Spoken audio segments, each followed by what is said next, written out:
parce que Marc est vraiment le copier-coller de Matthieu. Luc, maintenant, dans cette même description de ces 12 missionnaires, va nous parler de la manière suivante de Judas. Luc, donc là c'est le chapitre 6, verset 12. Or, il advint en ces jours-là, voilà, que Jésus, voilà, donc il a choisi 12. La liste est la même toujours. Là, c'est Simon le Zélote, Judas, fils de Jacques, et Judas Iscariote, qui devint un traître. C'est chez Luc que le mot traître apparaît. Ce qui est aussi intéressant, je ne l'ai pas signifié tout à l'heure, et je le précise maintenant, c'est qu'on associe souvent aussi Judas l'Iscariote avec Simon le Zélote. Et même si Simon le Zélé n'est pas forcément, voilà, on ne sait pas pourquoi on l'appelait comme ça, mais en tout cas, très clairement, dans l'histoire de Judas, on a beaucoup associé cet homme au milieu des zélotes, c'est-à-dire de ces êtres pratiquement politiquement engagés, qui en fait ne supportaient pas que la terre palestinienne, cette terre sainte, soit piétinée par des païens, par des êtres impurs, qui étaient les Romains ou même les gentils. Il avait donc, et c'est un élément intéressant dans la psychologie de Judas, sans doute une propension à une forme de radicalité qui pouvait le faire confiner, je dirais, à des mouvements un peu extrémistes qu'on retrouve dans différents pays. Et ça va être une description importante, c'est sans doute un des grands enjeux qui va se jouer et qui va donc prendre sans doute, qui va piéger Judas dans la rencontre avec Jésus. Judas est un exalté, c'est un homme qui est de la démesure, c'est un homme qui est capable sans doute de tout. Au niveau politique, c'est un homme, en tout cas on peut le pressentir, mais c'est pas dit clairement, et là on demande une forme d'interprétation assez couramment retenue. Il fait partie de ce milieu zélote, qui n'était peut-être pas forcément très bien structuré encore au 1er siècle, et qui le sera beaucoup plus après, et qui est vraiment un parti un peu révolutionnaire, qui veut vraiment que ça change, et qui veut que la terre appartienne aux Juifs, et simplement aux Juifs de l'époque. Donc, extrémisme, sans doute, dans son comportement, radicalité aussi, sans doute pas éclairé, ou pas assez éclairé, emporté peut-être par une forme de fanatisme par moment. Donc voilà ce qu'on pourrait en dire de manière précise. Très clairement, Judas est aussi le plus lettré, nous dit la tradition. Les évangiles n'en parlent pas. C'est celui sans doute qui est l'intellectuel de la bande, on pourrait dire. Celui qui a le plus de connaissances, certains même iront dire, et c'est confirmé par certaines visions, révélations visionnaires, qu'il a pu faire partie du temple à un moment donné. Il a été formé par les membres du clergé. Peut-être une forme de reconnaissance, on ne dit rien de son père ou de sa mère, que les traditions visionnaires sont bien décrites. Donc, en tout cas, au niveau des évangiles, on n'en dit rien. Donc, peut-être aussi un homme qui, dans sa dimension intellectuelle, avait sans doute aussi un psychisme plus tourmenté, plus tortueux et torturé, peut-être, que ces pécheurs galiléens. On a la sensation que Judas porte sans doute quelque chose qui est très éclairé, d'un mental peut-être beaucoup plus développé, mais qui du coup aussi, dans sa personnalité, est aussi beaucoup plus tourmenté. C'est un peu en arrière-plan ce qu'on peut définir dans la présence, la manière dont il peut être décrit. Et donc là, en tout cas, chez Luc, il apparaît comme le traître, qui trahit. Et le mot grec est très clair, ce n'est pas le mot livré, le traître. Dans l'évangile de Jean, je continue mon enquête en tournant les pages, je vais rejoindre Jésus, on l'a vu hier, au moment de l'onction de Béthanie. C'est le premier moment où il apparaît simplement, pratiquement au début de la Passion, ce fameux moment de l'onction de Béthanie, et où là, rappelez-vous, ce moment où Jésus se laisse être oint d'amour de cette tuile sainte, de cette femme, Myriam de Béthanie, Marie de Magdala, comme Marie-Madeleine, au pied de Jésus, qui est au rendez-vous de l'histoire, nous l'avons rappelé hier. Les apôtres, dans les évangiles Matthieu et Luc, réagissent en bloc et de manière forte, en voulant la rudoyer, même chez Marc. Dans l'évangile de Jean, seul Judas apparaît, comme si c'était la parole un peu collective. Et là, il dit, donc, pourquoi ce parfum n'a-t-il pas été vendu 300 deniers qu'on aurait donné à des pauvres? Et là, Jean noircit encore le tableau dans l'enquête, dans cette enquête à charge que nous faisons devant ce cas de Judas. Et il dit cela non par souci des pauvres, mais parce qu'il était voleur et que, tenant la bourse, il dérobait ce qu'on y mettait. Bon, Jean, très clairement, on rajoute une couche. D'abord, il dit tout simplement, et c'est intéressant, pourquoi Jean mentirait, ce sont des... On est en train d'essayer de brosser un faciès, tourmenté d'un être, c'est sûr, qui n'est pas clair, enfin qui n'est pas clair, comme nous ne sommes pas clairs, il n'y a pas de jugement à ça. On brosse un état des lieux de notre psychisme. Et là, ce qui est clair, c'est que Judas réagit, ne comprend pas, peut-être avec d'autres disciples, et lui le dit de manière forte. Peut-être à ce moment-là, ne comprend-il pas que ce maître Messie, censé libérer le peuple hébreu avec les armes, se laisse être doucement oint par une femme. Peut-être aussi le problème que Judas, on ne sait pas, enfin, peut-être de jalousie aussi avec Marie, parce que voilà, elle peut, le maître lui laisse la place, lui ne l'a pas, enfin, c'est un homme qui réagit, donc qui n'est pas tranquille, dans ce côté un peu fanatique, un peu radical, un peu enflammé, et il dit peut-être quelque chose aussi au nom de tous les disciples. Et puis on découvre que la cause qu'il énonce n'est pas la bonne cause. C'est pas pour les pauvres, en vérité. Et ça, Jean nous précise. Donc, quelque part, sa parole ne correspond pas à sa pensée et à son être. Donc, du coup, son agir, on peut aussi s'interroger. C'est un homme, comme chacun d'entre nous, qui est habité par des forces qui le divisent, qui le déchirent. C'est un homme cyclotimique, sans doute, très réactif, un peu impétueux, un peu comme Pierre d'ailleurs, à ce niveau-là. Et en tout cas, ce qu'on dit, c'est que c'est aussi un homme, Jean le dit, qui le met en lumière, il dérobe ce qu'on y mettait.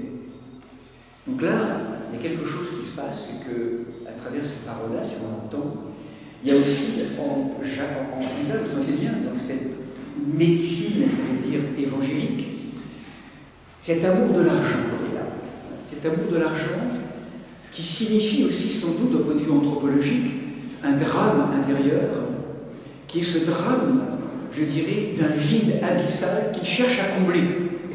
Avoir.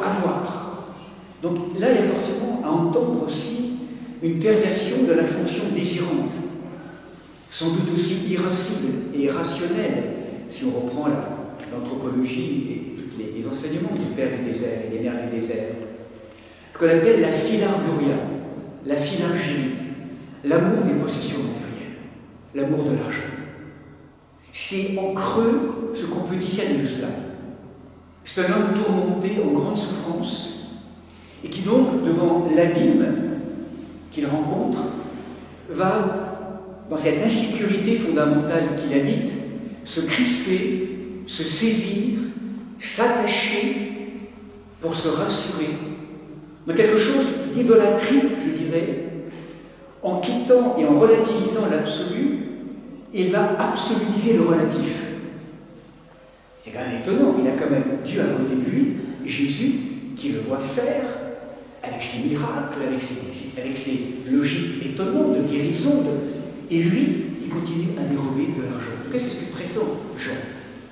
En fait, il n'a pas entendu, comme tous n'ont pas entendu, bien sûr, mais tout en ayant Dieu à côté de lui, il continue à faire de l'argent, on pourrait dire, une idole. Mais ce qui est très intéressant aussi, et on va le voir, et ça va être le drame de Judas, c'est que Judas, dans ce vide abyssal, il ne va absolument pas voir Jésus tel qu'il est. Il va se faire de Jésus une idole. Et c'est là le piège. Judas, dans ce tempérament, si vous voulez, d'aliénation de toutes ses fonctions, n'est pas un homme libre. Et du coup, il est en même temps porteur d'un idéal de pureté, d'un idéal d'amour, d'un idéal de liberté, sociétalement, politiquement. Et du coup, on peut pressentir que lorsqu'il va voir Jésus peut-être remettre de l'ordre dans le temple, c'est Saint Jean qui en parle au début de sa mission, avec le fouet, où il remet de l'ordre, ou quand il va remettre de l'ordre, Judas il dit, mais ça y est, cet homme-là que j'attends, le voilà. Et il va investir Jésus en projetant sur lui une foule d'attentes. Il va faire de Jésus une idole. Non pas que Jésus l'appelle, il va beaucoup s'en démarquer. Et d'ailleurs, il va régulièrement, Jésus, casser cette notion idolâtrique. Mais quand le lien à l'idole est fort, c'est difficile, on n'entend pas. En fait, on est attaché à tout ce à quoi on est identifié, tout ce qu'on va projeter. C'est cette notion d'idéalisation. On ne voit pas l'autre tel qu'il est. Et on projette sur l'autre toutes nos logiques d'absolu. On appelle de l'autre qu'il comble notre soif d'infini, tel que nous, on l'imagine. Vous sentez toute la perversion et la déviation qui va se passer. Et c'est important dans la psychologie du mal parce que c'est ce qui va générer l'effondrement après. Donc, sans doute que là, on est en train de voir à travers l'approche joannique tout un tempérament judéen, de l'âme de Judas, très tourmenté, voilà, là très clairement, une fiélargérie, donc dans la puissance désirante, et donc en lien avec cette déviation de la puissance désirante, telle que les anciens nous décrivent, on pourrait imaginer une forme de gastrimagie liée à la nourriture, et de lien aussi aux femmes, à la pornéia, à la luxure, on ne sait pas. Là maintenant, c'est simplement un prolongement de ce qui se passe avec la logique plus traditionnelle des pères et des mères du désert, dans une logique de perversion de la fonction désirante. Donc, c'est tout ce qu'on peut déduire, peut-être, déjà, en faisant cette enquête, un homme insatisfait, un homme en colère, un homme qui ne comprend pas, et un homme, on le sent bien, frustré. Et c'est peut-être là, effectivement, qu'on peut peut-être commencer à parler, avant de rejoindre peut-être d'autres choses. C'est que vous sentez le drame de Judas, c'est que marchant avec Jésus progressivement, il va être enthousiasmé lorsque tout va être pléthorique et glorieux chez Jésus, mais quand d'un seul coup, tout redescend, que ce n'est pas vraiment spectaculaire, il commence à douter. Il est dans une forme de spiritualité très psychique, en fait, qui appelle le spectaculaire, la gloire, le tremblement de terre. Mais le silence du souffle subtil, c'est beaucoup plus compliqué pour Judas. Il ne va absolument pas entendre, là au contraire, par moments, Jésus va le recadrer, il va pouvoir l'entendre, mais quand il va voir Jésus, ne absolument pas répondre à ce qu'on avait attendu du Messie, délogeant le pouvoir religieux de l'époque, ou les Romains plutôt, et reconquérant toute la force du peuple hébreu, en protégeant le temple, lorsque Jésus va commencer à prédire la destruction du temple et à se mettre à contrario les membres du haut clergé, et puis se laisser moindre par une femme, pour Judas, c'est pas possible. Tout s'effondre progressivement. Je crois que d'emblée, on touche quelque chose de très important. Judas est profondément déçu. En fait, Judas se sent trahi par Jésus. Mais trahi à la mesure de ses attentes. Et Dieu sait que Jésus va le rectifier. Lorsque Jésus, là, est en train de dire, mais Judas, qu'est-ce qu'il est en train de dire? Laisse tranquille cette femme.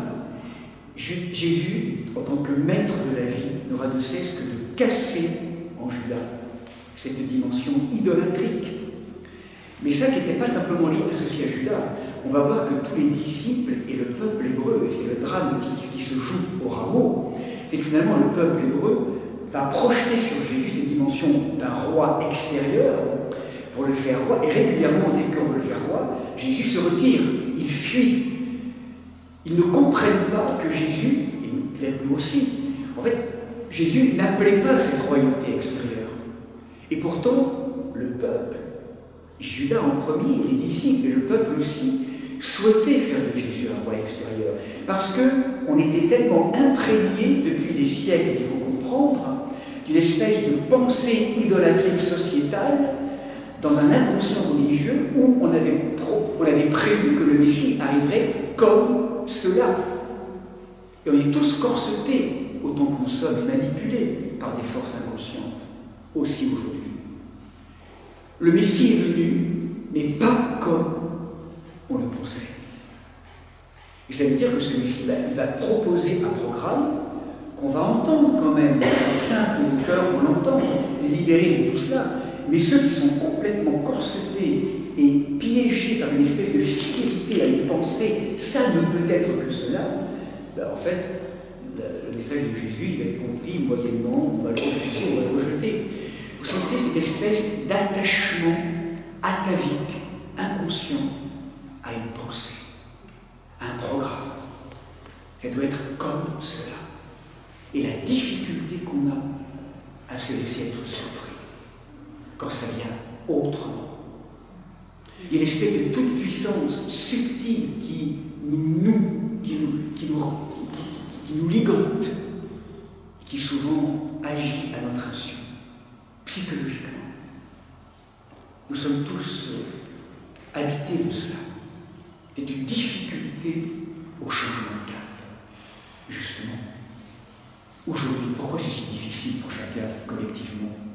C'est parce qu'on a une pensée technicienne globalement, même si on sait plus ou moins que c'est remis en question aujourd'hui, on ne peut que le constater, mais on est complètement hypnotisé par la sensation de façon que la technoscience, avec les logiques transhumanistes éventuellement derrière, trouveront la solution. On est une espèce de pensée depuis plusieurs siècles cartésienne qui fait que forcément l'intelligence humaine et la science trouveraient la solution. On oublie complètement qu'il y a peut-être une autre issue et que le changement de cap nous oblige quelque part à nous désenvoûter, le mot est très fort, d'une forme de pensée collective qui fonctionne à notre insu. Et c'est pour ça qu'aujourd'hui, les systèmes sont tellement peu réactifs face à un ensemble d'actes qu'il faudrait que nous posions vraiment de manière urgente, d'un point de vue solidaire, instauré par les gouvernements, parce que ça va mal, et que là, il n'y a aucune action concrète. Ça ne descend pas dans le cœur, en tout cas très lentement.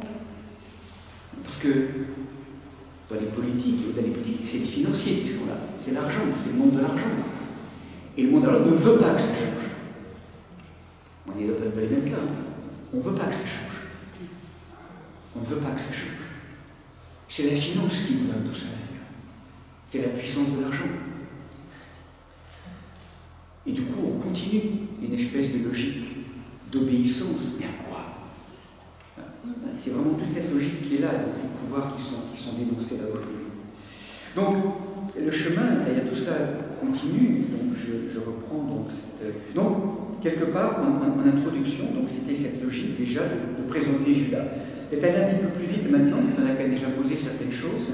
Si nous continuons notre enquête maintenant, et qu'on aborde le deuxième point, c'est ce moment, effectivement, où Jésus donc, va annoncer la trahison de Judas. Nous l'avons entendu ce matin. C'est le deuxième moment dans l'évangile de Matthieu. Alors l'un des 12, appelé Judas Iscariote, se rendit auprès des grands prêtres et leur dit « Que voulez-vous me donner? Et moi, je vous le livrerai. » Parce que déçu comme il est, même s'il y a encore quelque chose qui doute en lui, dans ce tempérament tourmenté, idolâtre, déçu, trahi, il devient violent, il devient dangereux. Et là, eh bien, il a la sensation de s'être fait avoir. Et il se venge, comme il peut. Donc, à travers de l'argent, que voulez-vous me donner et moi je vous le livrerai. Ceux-ci lui versèrent 30 pièces d'argent. Et de ce moment, il cherchait une occasion favorable pour le livrer. L'évangile de Marc ne rajoute pas autre chose. L'évangile de Luc, lui, va rajouter autre chose. Il dit la chose suivante. Or, Satan entra dans Judas, appelé Iscariote, qui était du nombre des 12. Il s'en alla conférer avec les grands prêtres et les chefs des gardes sur le moyen de leur livrer. Ils se réjouirent et convinrent de leur donner de l'argent.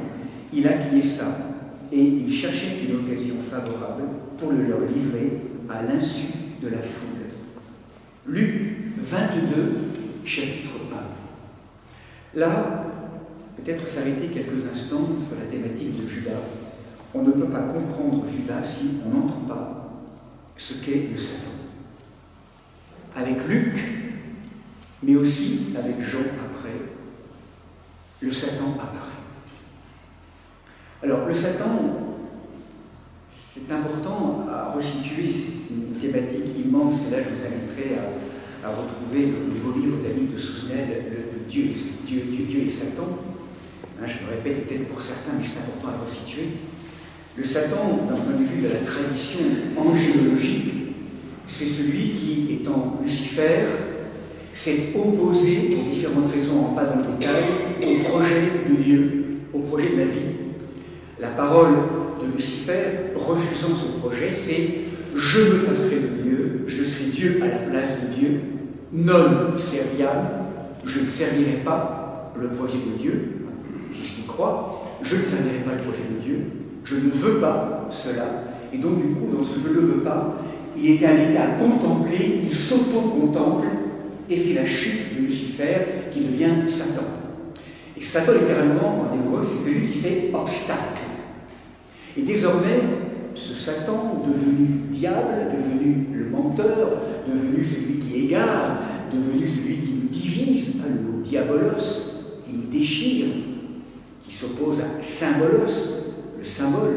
Diabolos sont toutes des forces qui nous déchirent, qui nous divisent, qui nous dilacèrent, qui nous atomisent, ou qui nous mettent en confusion.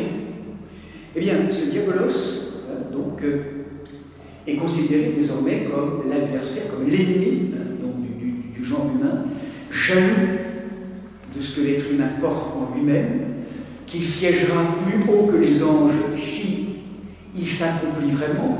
Donc tout le processus diabolique est de mettre des pots de banane dans toute notre vie, je dirais, dans le projet divin, c'est un petit peu symbolique, pour nous éviter, pour faire obstacle à ce projet de déification de l'être humain. Mais il serait trop facile de ne rester que cette dimension manichéenne.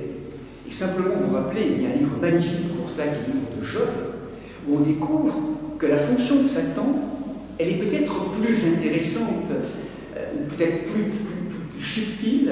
Rappelez-vous ce moment où Job, je ne le rappelle pas, on l'a lu récemment, le moment où donc Job va être l'enjeu de ce qui va se jouer là, de ce qui va être l'enjeu de quelque chose d'assez étonnant, où le jour où les fils de Dieu venaient se présenter devant Dieu, le Satan s'avance aussi parmi eux. Le Satan est un fils de Dieu, et vous vous rappelez comment, dans une espèce de questionnement, Dieu dit, tu as vu, as-tu remarqué mon serviteur Job? Et le Satan de répliquer, est-ce pour rien que Job craint Dieu parce qu'il a tout? Et là, il y a une proposition pour que Satan soit envoyé pour tenter Job. On se dit, mais alors finalement, Dieu et Satan fonctionnent ensemble. Waouh! Comment c'est possible ça? Est-ce que Satan ne serait pas finalement au service de quelque chose qu'on aurait à entendre d'un projet plus grand et qu'il ait une fonction ontologique? Et cette fonction, on va la comprendre effectivement après, en découvrant que la fonction du Satan, dans le nom hébreu qu'il porte, fonction de bouclier, il vient nous présenter une énergie que nous avons à retourner en lumière, ce poisson que forme aussi le nom de Satan en hébreu, pour qu'il soit transformé en lumière.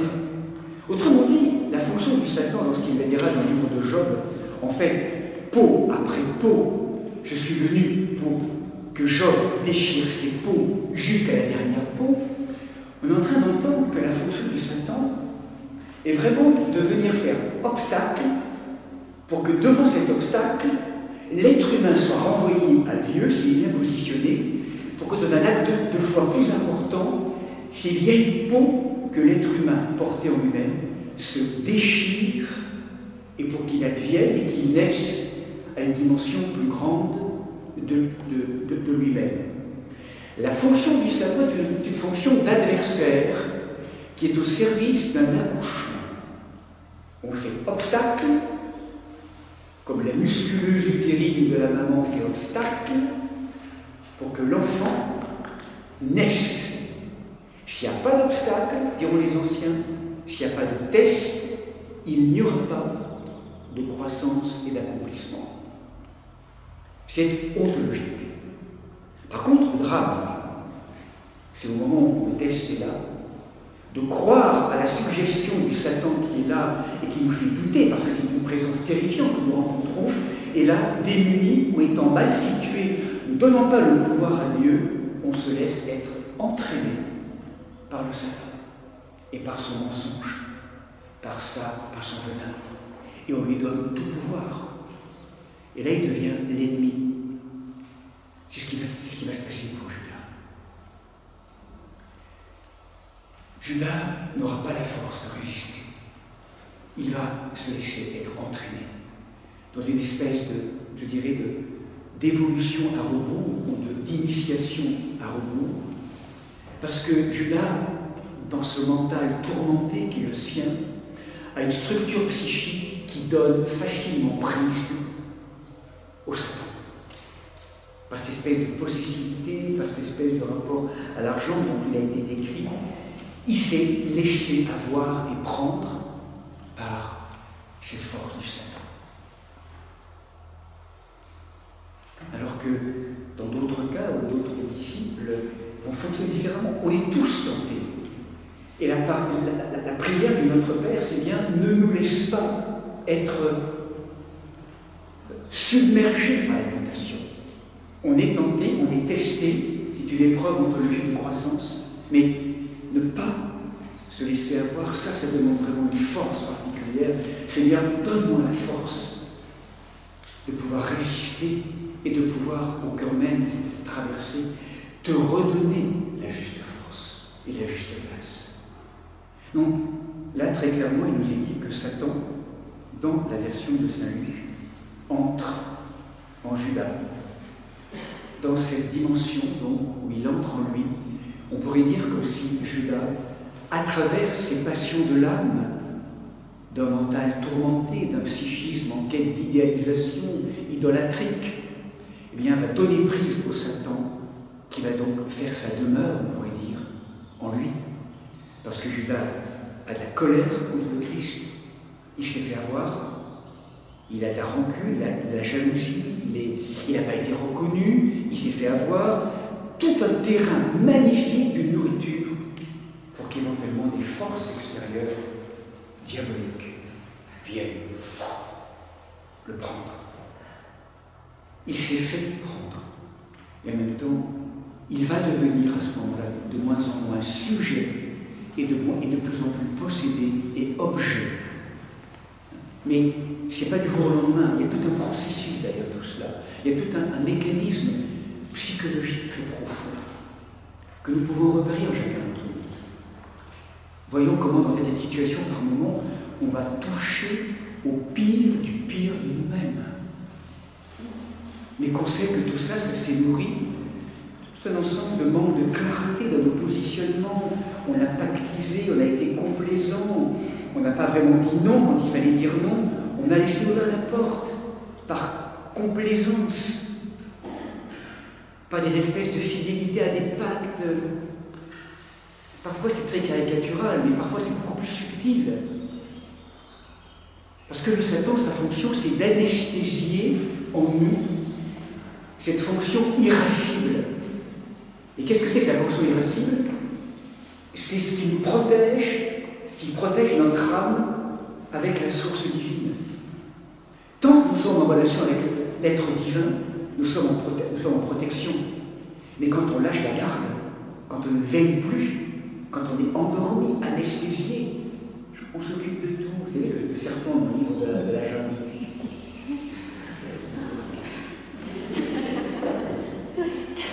Oh, trop bien.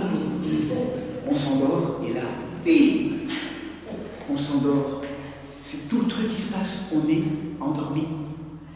C'est une des stratégies. C'est pas toujours très spectaculaire, hein, c'est la télévision tous les jours, un peu d'information. Qui nous endort complètement, des discours qui passent, enfin tout ça. Tout un ensemble de propagande sociétale qui travaille avec ça. Ça nous endort. Et c'est là qu'on perd, mes amis, ce qu'on appelle l'immunité spirituelle. Pour moi, c'est là qu'on la perd. Dans un affaiblissement, dans un endormissement de cette fonction de garde, cette fonction martiale en nous, il y a quelque chose qui fait qu'on ouvre des portes et que là, on perd cette immunité qui se décline avec notre identité divine. Immunité, identité. Nous ne sommes pas immunisés. Vous savez bien que la carte immunitaire, la fonction immunitaire est de nous créer une identité en lien avec les différents germes que nous rencontrons pour en être libre.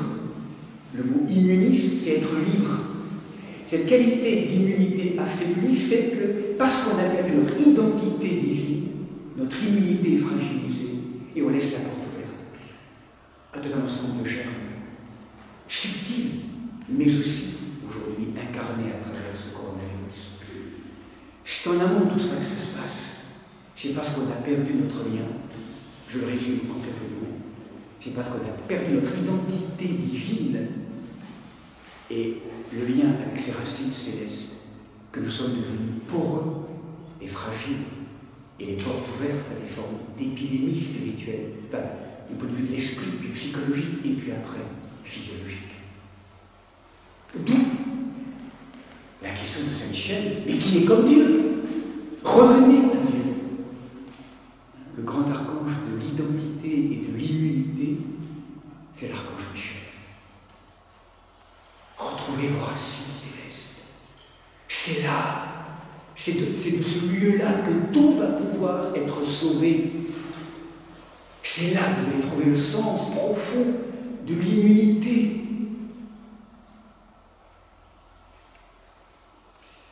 Profondément intérieur, dans cette garde retrouvée. Judas est l'effigie de cette humanité totalement désimmunisée qui va laisser rentrer le Satan, et là, à un moment donné, il ne s'appartient plus.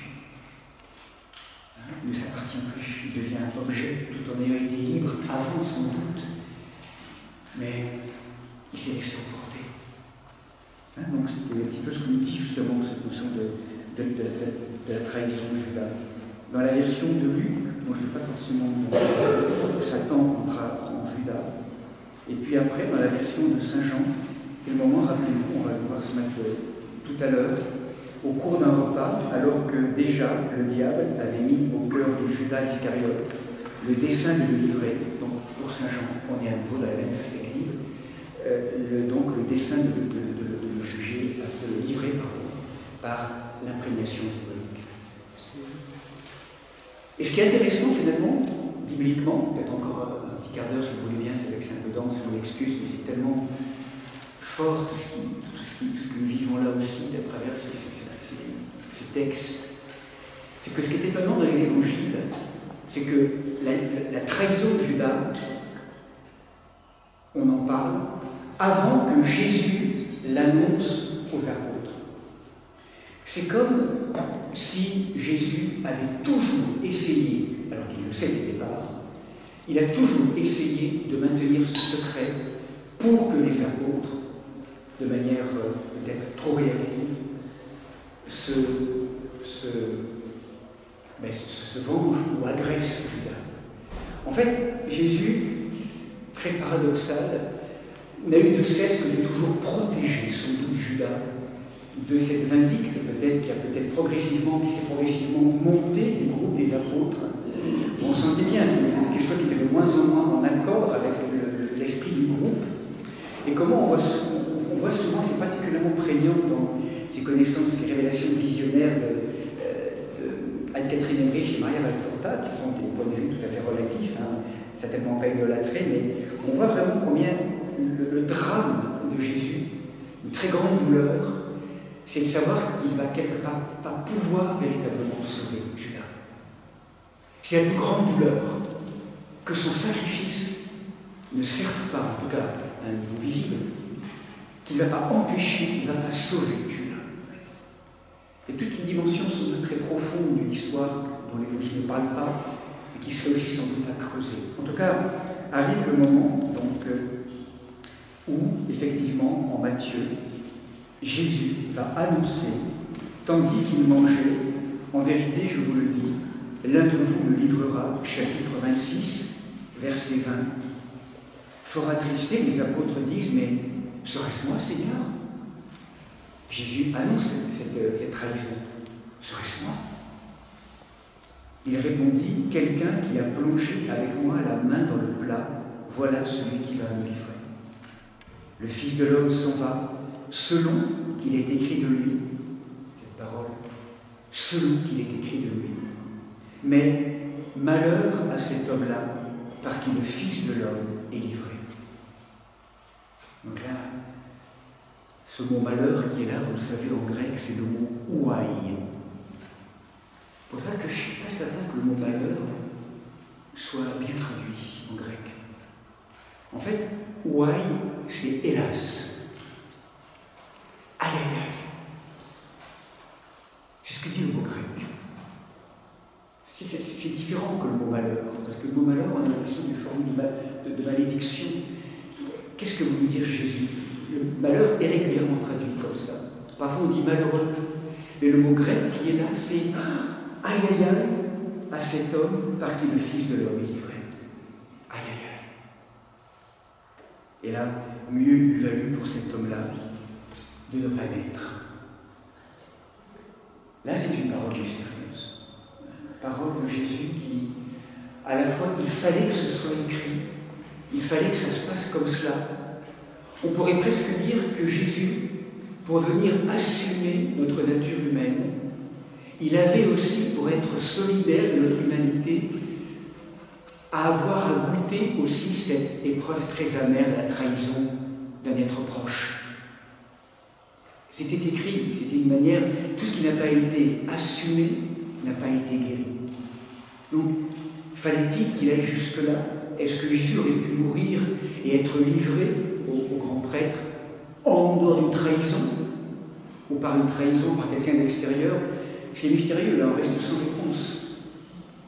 Hein, moi, cette question, cette phrase, à un niveau donné, on la comprend, puis à un niveau, on ne la comprend pas, parce qu'en même temps, ne fallait-il pas que Judas embrasse pour que Jésus ressuscite? On est toujours confronté à cette question. On est là dans quelque chose qui est de l'ordre de l'indécidable. Et en même temps, c'est vrai que Judas, emporté par cette force diabolique, va effectivement achoper à ce projet. Bon, les questions sont là. Je continue, pour ne soit pas trop long maintenant, faire un pas de plus. Cette trahison de Judas, c'est intéressant peut-être dans l'évangile de Marc, pour chacun d'entre nous. C'est exactement la même situation, sauf que Jésus annonce la trahison. Tous les disciples sont concernés, serait-ce moi? Et là, Jésus ne désigne pas Judas comme il le fait chez Matthieu. Ça reste sans désignation. Et du coup, c'est intéressant parce que cette question, aujourd'hui, c'est chacun d'entre nous qu'on la reçoit. Quelqu'un va me trahir aujourd'hui, mettons. Serait-ce moi, Seigneur? Serait-ce moi? Quand est-ce que je vais pouvoir te trahir? Quand est-ce que je vais trahir l'amour? Peut-être en maltraitant, en piétinant la vie de vivant. Serait-ce moi, Seigneur? Je crois que c'est une question qu'on a à se poser dans cette exploration de notre ombre. Parce que le Judas intérieur, il est là. Nous l'avons rappelé ce matin. Serait-ce moi? Seigneur, empêche-moi de te trahir. Empêche-moi de faire, de penser et de vivre en dehors de toi. En fait, empêche-moi que je m'absente de ta présence. Parce que là, quand tu n'es plus au milieu de moi, à travers mon moi, qu'est-ce que je vais dire, qu'est-ce que je vais faire? Oh, ça peut être des petites choses, mais c'est quand même une forme de trahison. Si vraiment on veut aller au bout des... Si vraiment on veut travailler sur cet inconscient. Serait-ce moi?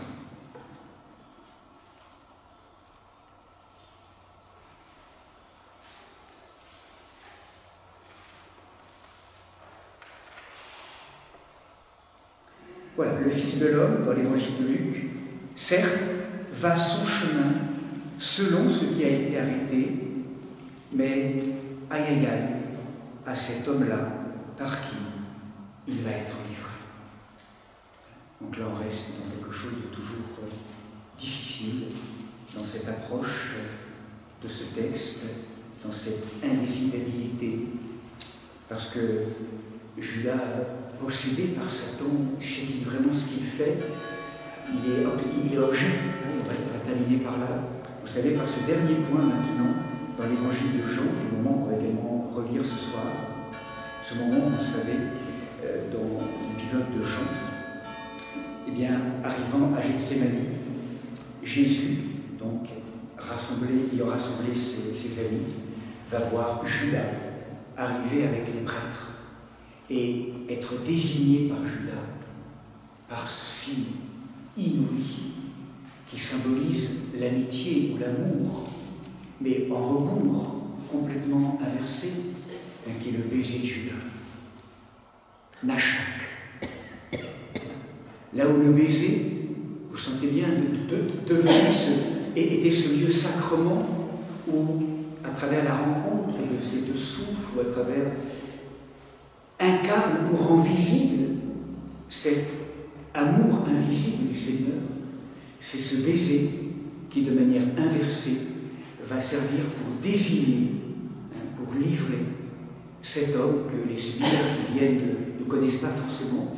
Donc il avait été demandé, il avait été signifié qu'entre les sbires et Judas, le signe que fait Judas sur cet homme, c'est cet homme qu'il faut prendre.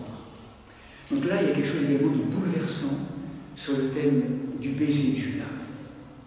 Ce baiser inversé, ce baiser qui ne dit pas véritablement ce qui est. Ou peut-être qu'il pourrait dire, effectivement, peut-être cet amour trahi de Judas, qui du coup va signifier par ce signe Nachak en hébreu, cet échange de souffle inversé, et qui va être le lieu, le signe de la livraison de Jésus. C'est un moment aussi très mystérieux, cela. Un amour confus, mélangé. On est vraiment là dans quelque chose de complètement inversé, dans la fonction désirante. Plutôt que de venir honorer et glorifier Dieu, eh bien, il va venir servir à le trahir. Judas est sans doute plus libre de cela. C'est le baiser de Satan. Mais ce qui est intéressant quand même, c'est qu'on pourrait dire que Judas livre Jésus à Satan. Et qu'au-delà de Judas, c'est Satan qui est là. Et j'aurais envie de dire aussi que Judas livre Satan à Jésus. Et ça aussi c'est intéressant. Parce que Jésus est venu pour ça. Il est venu pour l'intégrer, Satan. Il est venu pour le combattre. Il est venu pour le vaincre. Jésus est le livreur de lumière. Mais Jésus est aussi Judas est le livreur de lumière. Mais Judas est aussi celui qui livre à Jésus le Satan. Pour qu'enfin, d'un point de vue de l'ontologie, dans les profondeurs même de l'être, le Satan soit expulsé comme faux époux dévoreur et que l'époux divin reprenne sa juste place. Et en rencontrant la mort sur la croix, on oublie trop souvent Jésus vainc Satan. On pourrait même pratiquement dire, en reprenant cette icône, vous savez, du père Grégoire Krung, lorsqu'il signifie cette descente aux enfers et la victoire du Christ avec la résurrection, c'est que Jésus vient intégrer et embrasser le Satan. Cette force de mort, il l'intègre, il la fait sienne pour que désormais tout soit dissous et qu'il retrouve sa véritable place d'époux divin, le Christ. C'est comme si quelque part il se passait sur le mont Golgotha une dimension très étonnante d'une victoire par intégration. Comme si Jésus, en intégrant l'ombre, finalement fait de la croix ce moment où, en ouvrant les bras, il va intégrer, il va ouvrir et embrasser tous les plans du réel. Il embrasse tous les plans du réel. Ce qui est de plus divin, ce qui est de plus diabolique, sur la croix, c'est l'ouverture des bras et il embrasse tous les plans du réel. Finalement, le baiser de Judas, le baiser de Satan à Jésus, va être rendu par Jésus sur la croix, qui est un baiser d'intégration, qui est enfin l'accomplissement qui fait que toutes ces forces de vie ou de mort ont été vaincues par la force invincible de l'amour. C'est aussi un sacré message, cette dimension de la croix.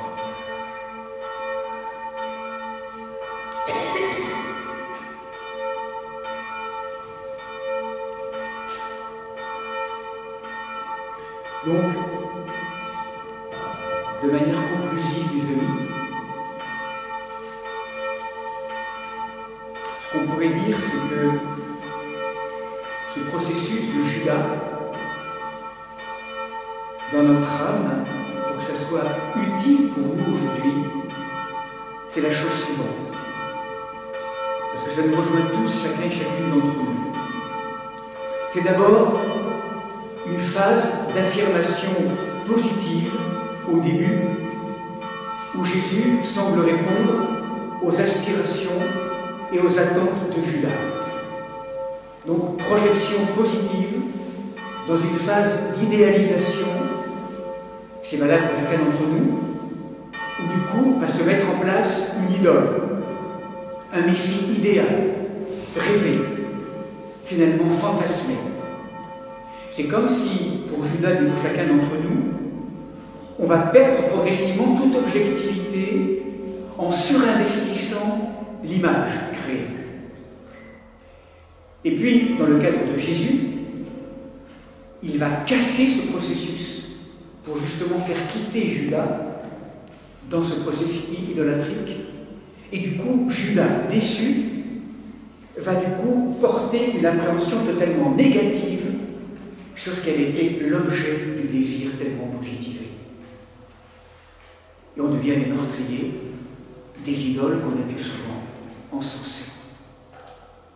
Finalement, c'est l'itinéraire, on pourrait dire, d'un homme déçu qui s'est fait avoir, déçu à la mesure de ses attentes, et dans cette déception de cet homme trahi, à partir de ses attentes, et quelles sont finalement les attentes que nous avons nous aussi, dans la déception de ses attentes, il va rentrer dans une espèce de folie, de rage, de colère, de vengeance. Et là, dans ce psychisme qui laisse la porte ouverte, dans cette immunité totalement effondrée, spirituellement, dans le doute profond qu'il a, eh bien, il va vivre une espèce d'enfermement qui va se nourrir par ces forces diaboliques qui vont progressivement l'enfermer dans une espèce de culpabilité mortifère et où il va aller jusqu'au bout en tant que zélote, dans l'excès de sa personnalité, ce qu'il a fait, parce que ça aussi on l'a oublié, il va à un moment donné, Judas, prendre conscience à la fin de l'histoire qu'il s'est trompé, qu'il a vendu le sang d'un innocent, et au moment où il veut rendre cet argent, au moment où il reconnaît dans un profond remords, comme s'il était libéré, encore plus terrifiant, il jette cet argent devant les prêtres pour demander à l'aide. Et là, honnêtement, les prêtres n'ont absolument pas assuré, parce qu'il leur a dit, on s'en moque, c'est ton histoire maintenant. S'il avait été accueilli là, Judas, peut-être que tout aurait pu changer. Il y a une responsabilité aussi des pouvoirs religieux qui l'ont totalement délaissé à un moment donné où il est totalement vide, il s'est absenté complètement de lui-même, il a un moment de lumière où il est libéré, il a ce remords, et où là, il aurait été accueilli, il aurait pu pleurer, peut-être que quelque chose l'aurait changé. C'est pour ça qu'il ne faut jamais attendre quand quelqu'un demande d'être accueilli, tout de suite, on ne sait pas ce qui peut se passer. En tout cas, Judas, n'ayant pas été accueilli, là aussi rejeté par ce pouvoir religieux, eh bien, il est emporté vraiment dans une espèce de désespoir, et certains diront finalement que le péché le plus grand de Judas, auquel a échappé Pierre, c'est qu'il ait douté de la miséricorde de Dieu. S'il s'était repenti auprès de la Vierge Marie ou auprès du Christ, en tout cas auprès de la Vierge Marie, parce que Jésus était en procès à ce moment-là, en train d'être crucifié, nul doute que par Marie, le Christ lui aurait pardonné.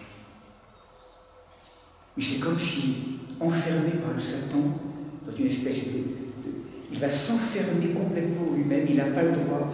Et c'est là où, pour certains d'entre nous, c'est un piège très profond aussi, où le Satan vient nous piéger là, à partir d'une parole ou d'un acte qu'on a posé, et on peut désespérer de nous-mêmes en décrétant de manière personnelle et diabolique que l'acte que j'ai posé n'est pas pardonnable. Comme si nous mettions une limite à la recréation de la miséricorde divine. Là aussi, Judas, il nous rejoint là. Combien d'entre nous ayant posé un acte, une parole à un moment donné, où on a complètement raté la cible, même de violence, ou même meurtrière, on ne sait pas. Et quelque chose en nous qui fait que ça, jamais je me le pardonnerai. C'est pas possible ce que j'ai fait, ça va trop loin. Comment on peut être juge de soi à soi? Comment on peut faire du moi tout-puissant l'unique référent qui exclut la possibilité que Dieu puisse libérer et recréer tout ce qui a été décréé. Là, c'est un lieu aussi diabolique très fréquent dans nos blessures et nos colères psychologiques vis-à-vis de nous-mêmes ou de Dieu. Les seules choses qu'on ne pourra pas pardonner ou se pardonner, la seule chose que Dieu ne pourra pas nous pardonner, c'est ce que nous, on ne voudra pas nous pardonner. C'est ce grand thème du pardon creux qui est là. Judas a refusé le pardon de Dieu. Il a été emporté suffisamment loin par Satan pour qu'il puisse désespérer de l'amour de Dieu, de lui-même. Et là, qu'est-ce qui se passe dans ce vide? Une ceinture, un olivier, pas très loin, une colline. Et là, désespéré, hors de lui-même, habité de ses forces de mort, il se prend. Il n'y a rien à dire. On ne sait pas ce qui peut se passer entre la pendaison et puis voilà, il n'y a rien à... En tout cas, c'est ce processus qui peut prendre en main aussi, qui a pu prendre en main certains d'entre nous, ou chacun, à un moment donné, c'est un processus qu'on voit bien parfois dans nos logiques psychospirituelles. Le désespoir absolu. Que Pierre a sans doute aussi à côté, mais lui a pu pleurer. Et peut-être qu'il avait quelque chose de peut-être plus simple, en tout cas un psychisme différent, qui l'habitait. En tout cas, les amis, je suis encore de nouveau un petit peu long ce matin, mais c'est vrai que je trouve que c'est tellement des questions essentielles. Voilà, j'ai un peu débordé, on va vivre l'office de Sexte maintenant. Mais c'est une thématique tellement profonde, parce que c'est l'archétype de notre ombre. Comment rencontrer notre ombre? Il nous ouvre des chemins très profonds pour qu'on apprenne à rencontrer notre ombre sans peur, de manière plus libre, pour l'intégrer et pour devenir unifié. C'est tout le chemin d'apaisement que le drame de Judas nous éclaire forcément de manière négative.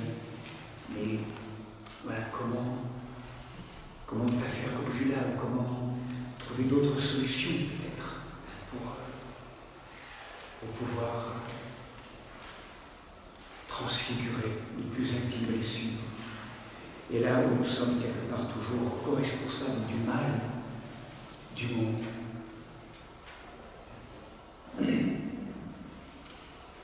Voilà, je propose un petit moment de silence.